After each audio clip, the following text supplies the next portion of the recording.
প্রিয় 2026 সালের মাধ্যমিক পরীক্ষার্থীরা, আশা করি তোমার সবাই ভালো আছো। আজ আমরা যে বিষয়টি নিয়ে আলোচনা করব 2026 সালের মাধ্যমিকের টেস্ট পরীক্ষার ইতিহাসের সম্পূর্ণ অধ্যায়ভিত্তিক সাজেশন নিয়ে। দেখে নাও 4 মার্কের জন্য যে প্রশ্নগুলো এবছরের জন্য তোমরা টেস্ট পরীক্ষার জন্য অধ্যয়ন করবে।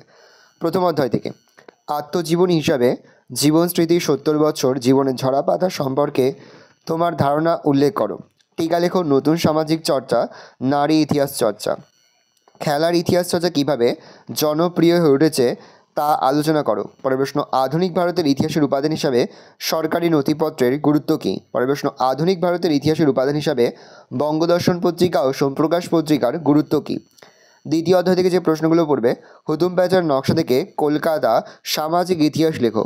পরের প্রশ্ন শ্রীরামকৃষ্ণের সর্বধর্ম সমন্বয়ের আদর্শ কী ছিল। পরের প্রশ্ন পড়বে নারী শিক্ষা প্রশ্নের ঈশ্বরচন্দ্র বিদ্যাসাগরের ভূমিকা সংক্ষেপে আলোচনা করো। পরের প্রশ্ন পড়বে পাশ্চাত্য শিক্ষা বিস্তারে রাজা রামমোহন রায়ের অবদান আলোচনা করো। পরের প্রশ্ন আধুনিক চিকিৎসা বিদ্যার চর্চায় কলকাতা মেডিকেল কলেজের ভূমিকা আলোচনা করো। টিকা লেখো প্রাচ্য পাশ্চাত্য দ্বন্দ্ব, নীলদর্পণ নাটক, কলকাতা বিশ্ববিদ্যালয়। পরের প্রশ্ন পাশ্চাত্য শিক্ষা বিস্তারে ডেভিড হেয়ারের অবদান আলোচনা করো। হিন্দুর প্যাট্রিয়ট পত্রিকা থেকে 19 শতকের কোন সমাজচিত্র পাওয়া যায় তা আলোচনা করো। পরের প্রশ্ন উডের নির্দেশনামার সুপারিশগুলি লেখো। পরে তৃতীয় অধ্যায় যে প্রশ্নগুলো পড়বে সাঁওতাল বিদ্রোহ, মুন্ডা বিদ্রোহ, কোল বিদ্রোহ, বারাসাত বিদ্রোহ। তিতুমিরের ওহাবি আন্দোলনের সংক্ষিপ্ত পরিচয় দাও।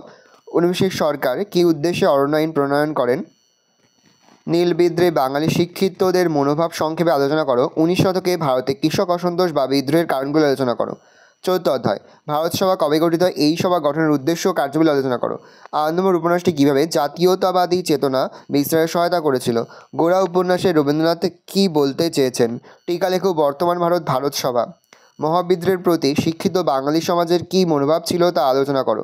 মহারানী ভিক্টোরিয়ার ঘোষণাপত্রের ঐতিহাসিক তাৎপর্য আলোচনা করো। পঞ্চম অধ্যায় ছাপাখানার সঙ্গে শিক্ষা বিস্তারের সম্পর্ক আলোচনা করো। রবীন্দ্রনাথ ঠাকুরের শিক্ষা চিন্তা ও শান্তিনিকেতন ভাবনার পরিচয় দাও।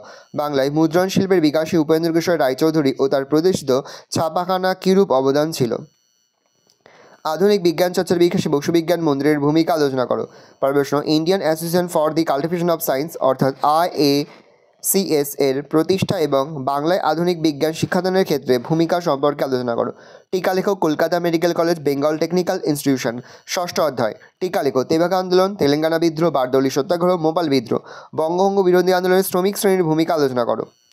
অহিংস অসহযোগ আন্দোলন পর্বে শ্রমিক আন্দোলনের বিবরণ দাও। সপ্তম অধ্যায় সশস্ত্র বিপ্লবী আন্দোলনে নারীদের ভূমিকা আলোচনা করো।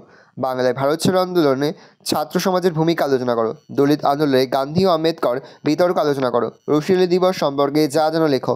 সশস্ত্র বিপ্লবী আন্দোলনে দীপালি সংঘের ভূমিকা আলোচনা করো।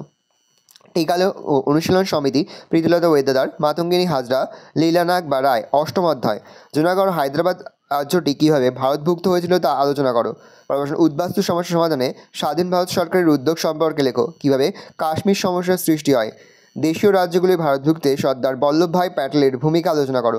নেহেরু লিয়াকত চুক্তি সম্পর্কে যা জানো লেখো।